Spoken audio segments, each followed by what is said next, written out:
বাংলাদেশ জামাতে ইসলামের উপর আরো বাড়তি জুলুম করা হয়েছে।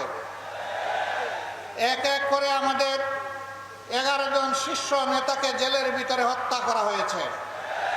বিচারের নামে তামসা করে কাউকে দেওয়া হয়েছে ফাঁসি, কাউকে ঠেলে দেওয়া হয়েছে মৃত্যুর দিকে।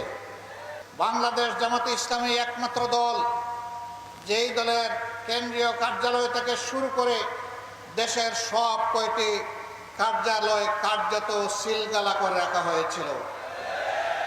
একমাত্র দল যেই দলটির নিবন্ধন কেড়ে নেওয়া হয়েছে। দুঃখের বিষয়, ফেসিবাদ আপাতত বিদায় নিয়েছে, নিবন্ধনটা আমরা এখনো ফিরে পাইনি। এখন সেই নিবন্ধন ফিরে পাওয়ার জন্য আমাদেরকে আদালতে লড়াই করতে হচ্ছে। এটি বাংলাদেশের জন্য লজ্জার বিষয়। যাদেরকে দেশপ্রেমের কারণে, যাদেরকে অন্যায়ের কাছে, ফেসিবাদের কাছে মাথা নত না করার কারণে যাদের নিবন্ধন কেড়ে নেওয়া হলো, তাদের নিবন্ধনটা পরিবর্তনের সাথে সাথেই তাদের হাতে ফেরত দেওয়া উচিত ছিল। আমাদের প্রতীক সহ ফেরত দিন।